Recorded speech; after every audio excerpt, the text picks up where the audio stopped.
Hello students, आज के इस वीडियो में हम डिस्कस करने वाले हैं क्लास 11th की बुक स्नैपशॉट से चैप्टर नंबर 2 द एड्रेस के क्वेश्चन आंसर्स।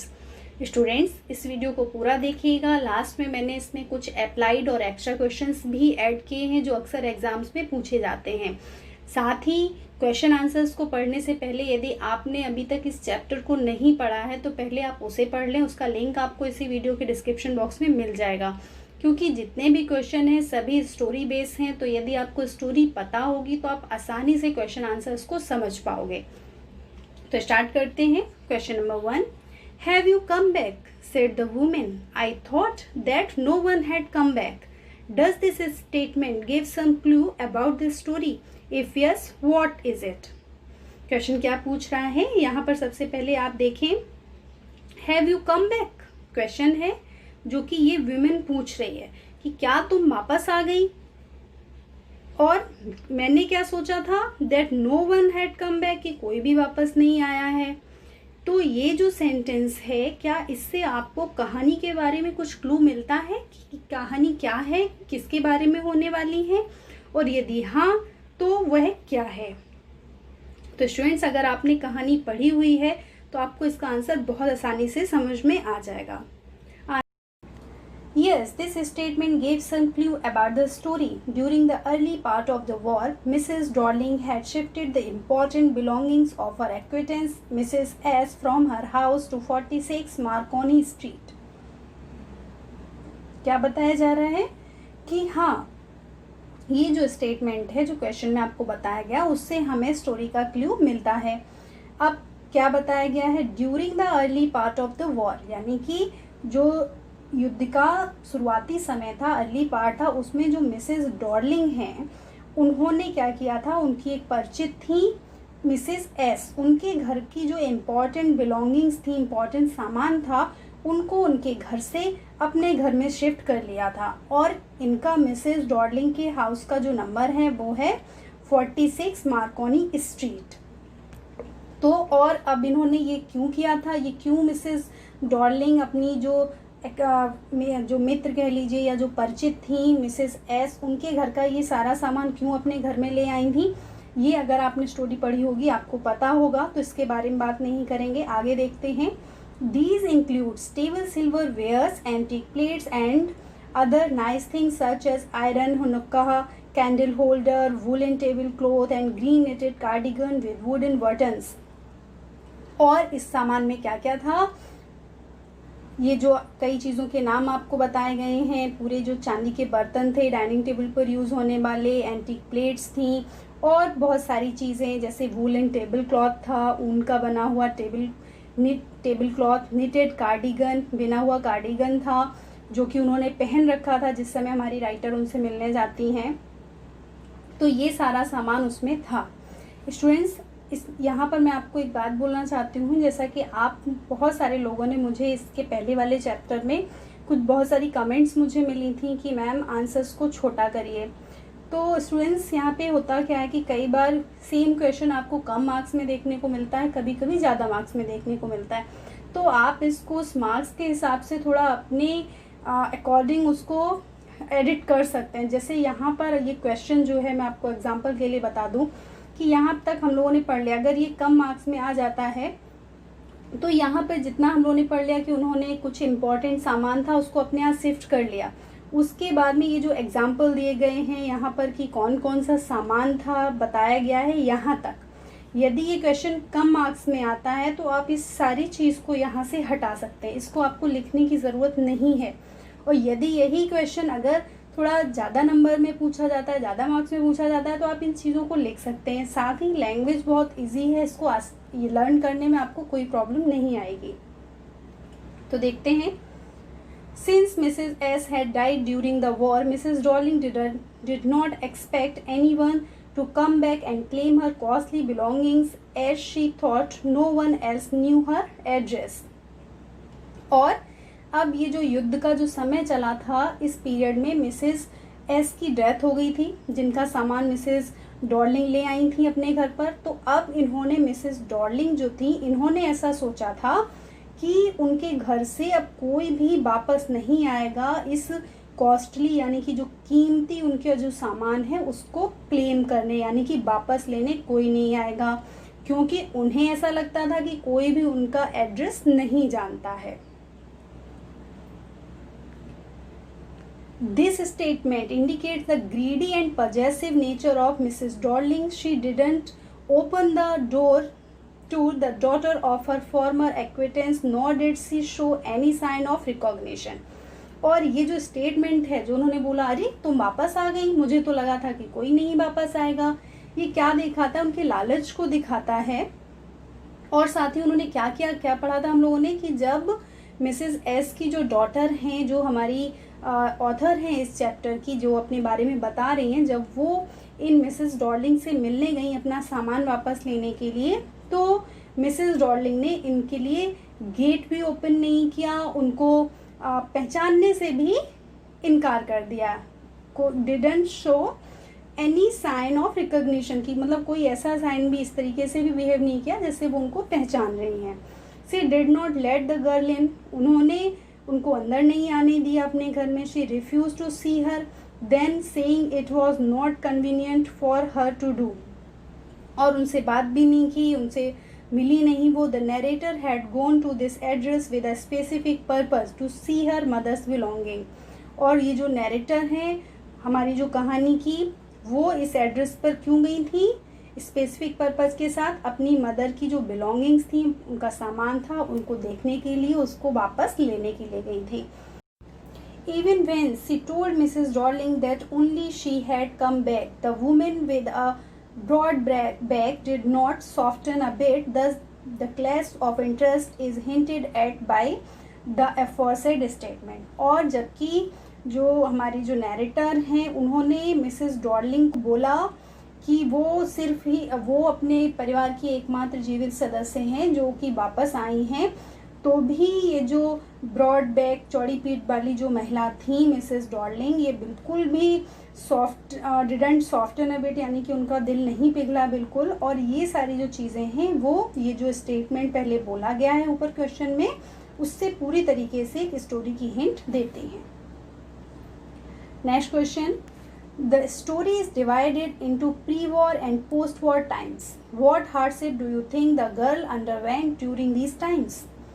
ये क्वेश्चन हमसे पूछ रहा है कि ये जो स्टोरी है हमारी, उसको दो भागों में डिवाइड किया गया है, प्री वार और पोस्ट वार, यानी कि युद्ध के पहले का समय और युद्ध के बाद का समय। और इसमें कहानी में इन दोनों सिचुएशंस में गर्ल कौन, जो हमारी इस कहानी की नैरेटर हैं, जो हमें ये सब बता रही हैं, कौन कौन सी कठिनाइयाँ थीं जिनको उन्हें जिन कठिनाइयों को इस गर्ल ने अंडरवेंट यानी कि फेस किया या उनको सहा उस समय के बीच में।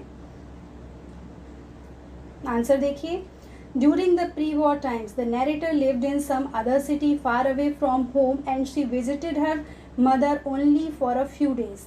During the first half of the war, the narrator's mother was always afraid that they might have to leave the place and lost all valuable belongings.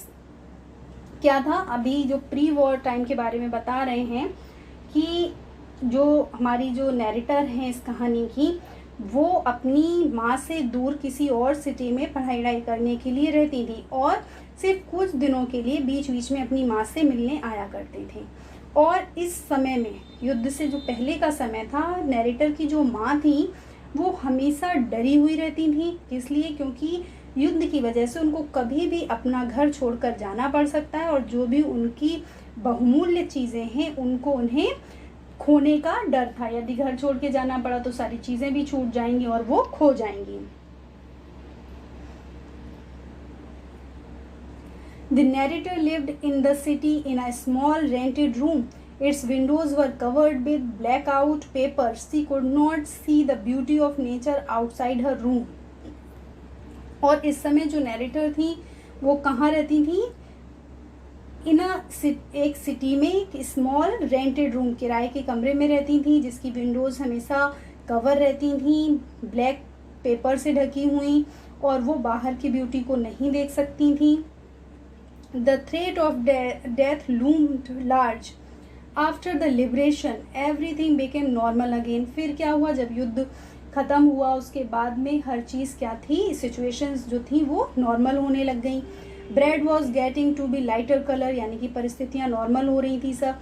She could sleep in her bed without any fear of death, अब वो अपने बिस्तर पर आराम से बिना मृत्यु के भय के सो सकती थी। She could glance out of window of her room each day, वो अपनी घर की खिड़की से बाहर देख सकती थी रोज।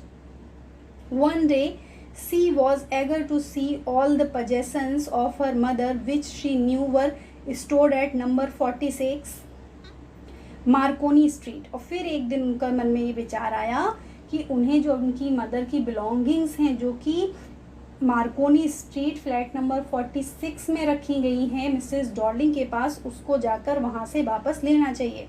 She went to that address, वो उस एड्रेस पे गई। She felt disappointed when Mrs. Darling neither recognized her nor left her in, लेकिन वो बहुत ज़्यादा डिसअपॉइंट हो गई, निराश हो गई जब उन्होंने देखा कि मिसेस डॉर्लिंग ने उनको पहचानने से ही मना कर दिया और उनको अंदर भी नहीं जाने दिया, अपने घर में नहीं बुलाया। She asked her to come again someday, और उन्होंने कहा कि तुम फिर किसी दिन आना। It was evident she wanted to put her off. She was eager to see, touch and remember her mother's possessions, so she had to take the trouble of visiting the place again. लेकिन क्या था कि जो हमारी narrator थी वो फिर से उन चीज़ों को छूना चाहती थी, देखना चाहती थी, अपनी माँ की जो चीज़ें थी, क्योंकि उनसे उसकी यादें जुड़ी हुई थी, इसलिए वो उस स्थान पर दोबारा गई। Next question,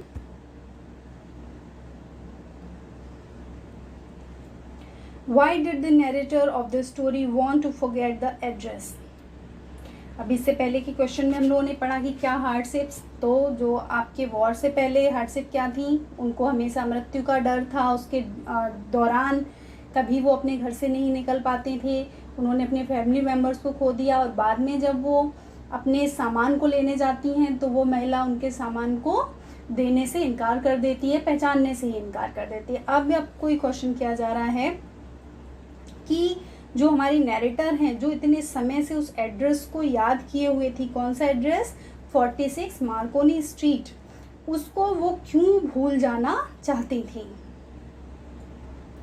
the narrator remember the address her mother had told her only once, जो हमारी नैरेटर हैं उन्होंने उस एड्रेस को, उस पते को याद रखा था जो कि उनकी माँ ने बस उनसे एक बार बताया था। It was number 46 Marconi street, और वो एड्रेस क्या था, 46 नंबर 46, यानी कि जो मकान नंबर है 46 Marconi street.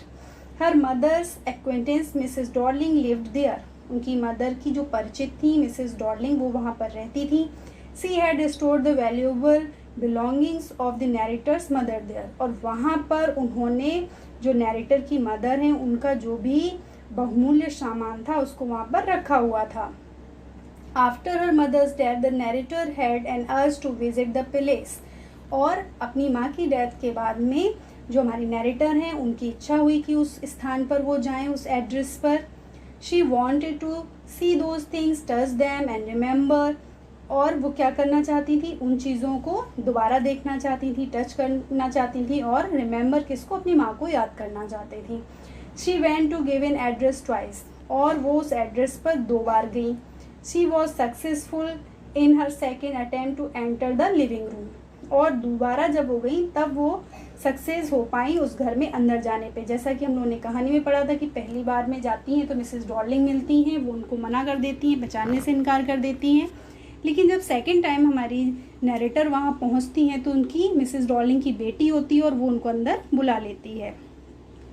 C found herself in the midst of the things she wanted to see again, और अब वो कहाँ होती, उन चीज़ों के बीच में होती हैं जिनको वो दोबारा से देखना चाहती थी। She felt oppressed in the strange atmosphere, लेकिन क्या होता है कि अब वही चीज़ें किसी दूसरे के घर में दूसरी तरीके से अरेंज की हुई रखी होती हैं तो उन्हें बहुत ऑकवर्ड फील होता है, बहुत ही ऑप्रेस, एकदम चिंतित हो जाती हैं, वो दुखी हो जाती हैं।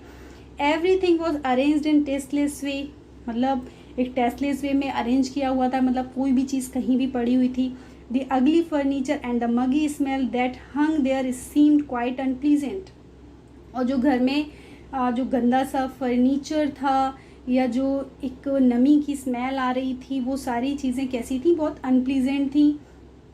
These objects evoke the memory of the familiar life of former time.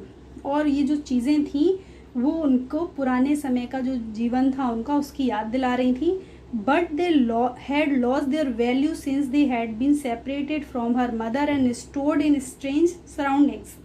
लेकिन उन चीज़ों ने वो याद तो दिला रही थी उनकी माँ की कि उनको देखकर उनको अपनी माँ की याद आ रही थी, लेकिन अब उन चीज़ों ने अपनी वैल्यू यानी कि मूल्य खो दिया था हमारी राइटर के लिए, क्योंकि वो चीज़ें उसकी माँ से दूर हो चुकी थी और एक स्ट्रेंज विचित्र से सराउंडिंग यानी कि जो वातावरण है उसमें रखी गई थी.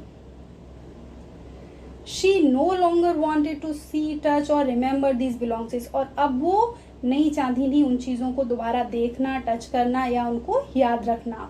She resolved to forget the address. उन्होंने निश्चय किया कि वो इस एड्रेस को भुला देंगी. She wanted to leave the past behind and decided to move on. उन्होंने अपने अतीत को पीछे छोड़कर आगे बढ़ने का निश्चय किया. Next question. The address is a story of human predicament that follows war comment.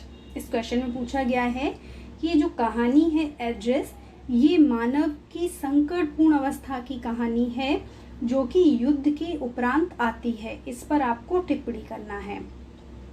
So answer. The war creates many difficult and unpleasant situations for human beings.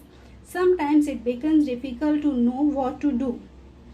Simple सी बात है, सभी जानते हैं कि जब युद्ध होता है तो वह मनुष्यों के लिए काफ़ी डिफ़िकल्ट और अनप्लीजेंट जो चीज़ सिचुएशंस परिस्थितियाँ होती हैं क्रिएट कर देता है मनुष्यों के लिए, और कई बार हम नहीं समझ पाते या ये समझना कठिन होता है कि क्या किया जाए.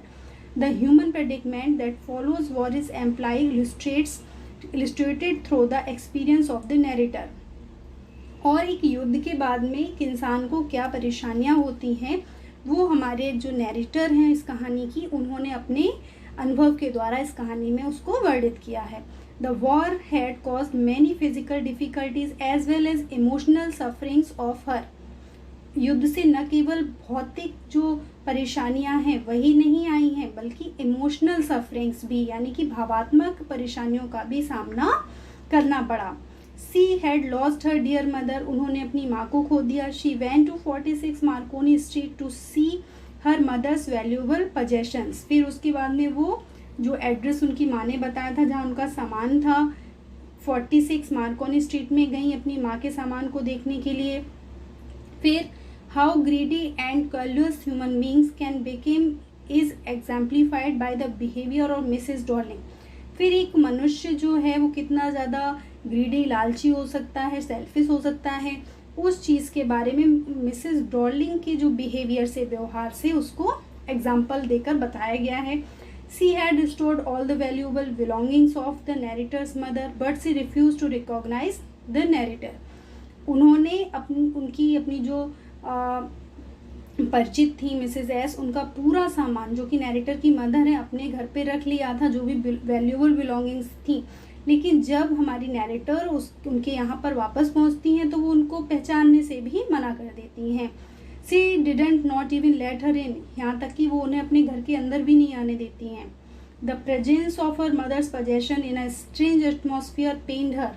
और जो उनकी जो माँ का सामान था वो एकदम अपरिचित जगह पर उन सारी चीज़ों को देखकर जो नैरेटर हैं उनको दुख होता है. Now these valuable had lost all their importance for her as they had been separated from her mother.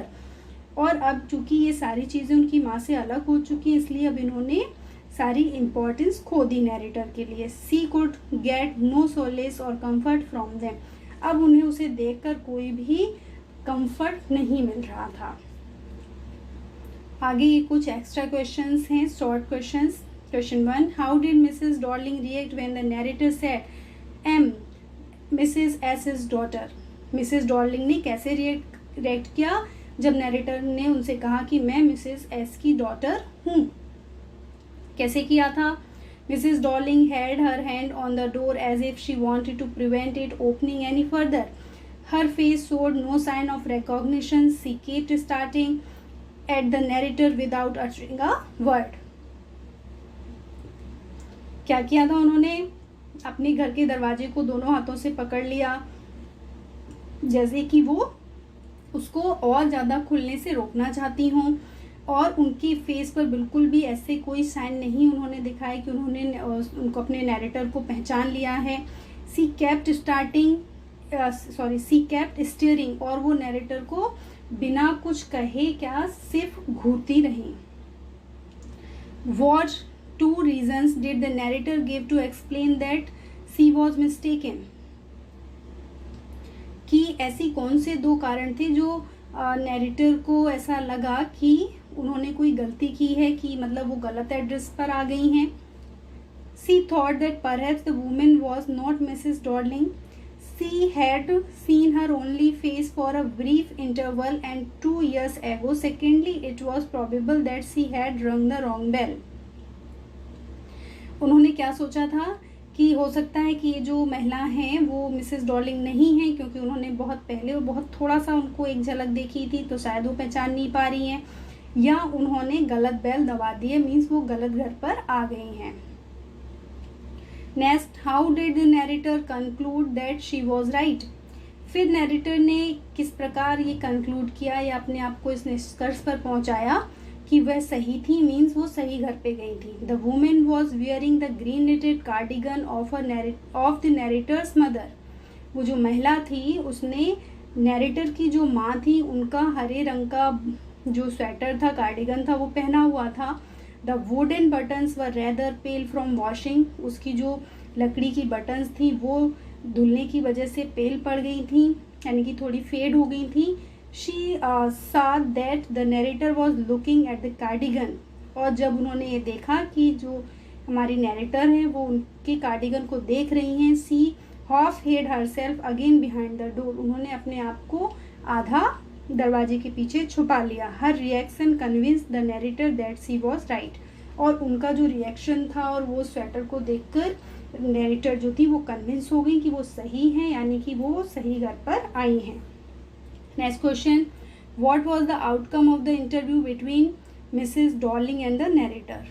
जो फर्स्ट टाइम की मीटिंग थी उसका क्या आउटकम निकला, क्या परिणाम रहा? तो क्या था, जैसा कि हम लोग कई बार डिस्कस कर चुके हैं कि ये लोग जब मिले तो मिसेस डॉर्लिंग ने उनको पहचानने से इनकार कर दिया, उनसे मिलने से इनकार कर दिया। Next question, Who had given the narrator the address when and under what circumstances? Narrator को ये एड्रेस किसने बताया था, कब बताया था और किन परिस्थितियों में बताया था, ये भी पढ़ा हुआ है।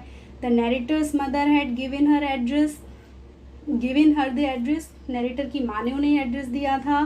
कब दिया था? युद्ध के समय पे, जब इन लोगों को अपना घर खाली करना पड़ा था। The narrator came back home for a few days and missed various things in the room, and then her mother told her about Mrs. Darling and gave her the address. और किन परिस्थितियों की बात हुई थी? तो कब? जब नैरेटर अपनी माँ से मिलने के लिए घर पे आती हैं और फिर देखती हैं कि उनके कमरों में से कुछ चीज़ें जो हैं वो मिस हो गई हैं। वो पूछती हैं अपनी माँ से कि भाई ये सारा सामान कहाँ गया। तब उनकी माँ उन्हें मिसेस डॉर्लिंग के बारे में बताती हैं और उन्हें उनका एड्रेस देती हैं। Next question, what did the narrator learn about Mrs Darling from her mother? Narrator ने मिसेस डॉर्लिंग के बारे में क्या जाना था अपनी माँ से, क्या बताया था उनकी माँ ने डॉर्लिंग के बारे में? Mrs Darling was an old acquaintance of the narrator's mother, कि मिसेस डॉर्लिंग नैरेटर की जो माँ है उनकी एक पुरानी परिचित थी। The latter had not seen her for several years, लेकिन उन्होंने उनको बहुत समय से नहीं देखा था। Then she suddenly turned up and renewed their contact, फिर वो अचानक से एक दिन उनको मिली और उन्होंने अपना जो ये परिचय था उसको रिन्यू किया। Next question, what reason did Mrs Darling give for taking away the precious belongings of the narrator's mother? कि ये जो मिसेस डॉर्लिंग हैं इन्होंने क्या कारण बताए थे कि वो क्यों नैरेटर की जो माँ हैं उनकी ये जो प्रीशियस बिलोंगिंग्स हैं, बहुमूल्य जो सामान है उनका, उनको अपने साथ क्यों ले जाती हैं, इसका कारण उन्होंने क्या बताया था? Mrs. Darling suggested to the narrator's mother that she should store her belongings at a safer place. क्या कहा था कि जो नैरेटर की माँ है उनका जो सारा सामान है उसको वो एक सेफ प्लेस पे सुरक्षित जगह पर रखेंगी। She wanted to save all her nice things. वो उनकी सभी अच्छी चीज़ों को सेफ रखना चाहती हैं। She explained that they would lose everything if they had to leave the place. और उन्होंने नरेटर की माँ से बोला था कि अगर आपको ये जगह छोड़ के जानी पड़ी तो आपका ये जो सारा सामान है वो सब खो जाएगा। Next question, what impressions do you from the narrator's mother on the basis of conversation with Mrs Darling and the narrator. अब नरेटर की जो माँ हैं उनका क्या इम्प्रेशन है या किस तरीके की थी, आप क्या सोचते हो जो कि कन्वर्सेशन हुआ था उनका मिसेस डॉर्लिंग के साथ और मिसेस जो हमारी नरेटर हैं उनके साथ में। The narrator's mother was a kind hearted, generous and liberal lady. She was fond of collecting valuable things. She is more worried about the physical risk to Mrs. Darling than losing them to her. She thought it an insult to tell her friends to keep those things forever. Next question. Did the narrator, ये students यहाँ पर feel convinced होगा, गलत लिख गया है यहाँ पर ये. Did the narrator feel convinced about the views of her mother regarding Mrs. Darling? How do you know? Means जो नैरेटर थी हमारी, क्या वो जो उनकी माँ थी उनकी मिसेस डॉर्लिंग को लेकर जो व्यूज़ थे उनसे वो कन्विंस थी, और आपको कैसे पता चलता है इस बात का कि वो थी या नहीं थी? Answer, narrator did not feel convinced about her mother's concern for Mrs. Darling. जो narrator थी हमारी कहानी की, जो narrator हैं, वो जो उनकी माँ का जो भी विचार थे मिसेस डॉर्लिंग के लिए उससे कन्विंस नहीं थी, संतुष्ट नहीं थी उससे. वो क्यों नहीं थी? The latter was keen on removing the precious possessions of the narrator's mother to her own house. जो लेटर ये किसके लिए यूज़ हुआ है? मिसेस डॉर्लिंग के लिए. वो सिर्फ किस चीज़ में उनकी जो इंटरेस्ट था वो किस में था कि जो नैरेटर की माँ के घर में जो प्रीसियस पजेशंस हैं, उनकी जो बहुमूल्य चीज़ें हैं, उनको वहाँ से रिमूव करने का, यानी कि हटाने का. जैसा कि हम लोगों ने कहानी में पढ़ा या क्वेश्चंस में भी पढ़ा कि वो जितने बार आती थी वहाँ से क्या उनके घर का सामान जो था वो उठा ले जाती थी. It seems that the narrator did not like Mrs. Darling excessive interest in her mother's belongings. और जो हमारी जो नैरेटर हैं वो इन मिसेस डॉर्लिंग का जो इतना ज़्यादा इंटरेस्ट था उनके घर के सामानों में, उनकी माँ की जो चीज़ें थी उनमें, उसको वो पसंद नहीं करती थी. It is evident from the questions he puts to her mother. और इसी की वजह से वो अपनी माँ से उनके बारे में क्वेश्चन भी करती हैं कि क्यों ले जा रही हैं, कहाँ ले जा रही हैं. तो स्टूडेंट्स, ये थे कुछ इम्पॉर्टेंट क्वेश्चन इस चैप्टर से. आई होप आपको समझ में आ गए होंगे. Thanks for watching.